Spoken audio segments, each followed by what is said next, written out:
Conselho Imprensa, o Presidente da República, José Ramos Horta, condecora jornalista Sira Nebe Mata e Funlar, também defende Lialos. Questão ne hatuhusi Presidente Conselho Imprensa Antonio Muniz Mali, ba jornalista, e a Palácio Presidencial Nicolau Lobato, bairro Pite Segunda ne. Nihateten iha sorumalo Siramos apresenta narang jornalista Nansia, ba Presidente da República, hodifo condecoração. Comemoração Tinang Limanulu, pada 5 animus sebagai Presidente da República atau hal for condecoração ba jornalista Nansia de matemática e nomos jornalista sensível de matemática e dele que é fata sensível que sai do artista kata e dele mos e jornalista Nansia rua da tudo mate Sandstones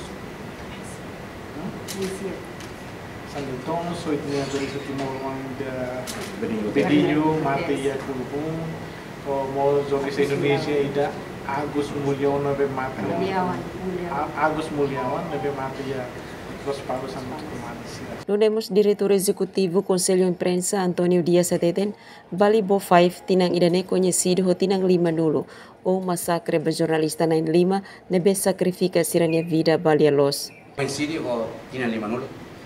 Tragédia que o massacre vai tinha jornalista na Lima, nebe akarak sacrifica sua vida também ali, mas mate.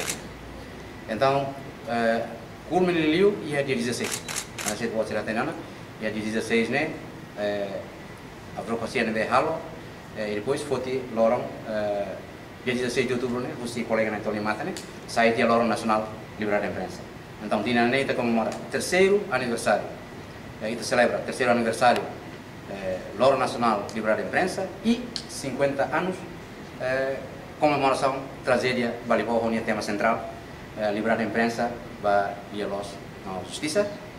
E Habibang ne Presidente da República José Ramos Horta confirma katak se participa hela condição legal sira nune iha lorong sanulu resengnen fulang outubro bele realiza reconhecimento oficial ka condecoração ba jornalista sira nebe apresenta husi Conselho Imprensa.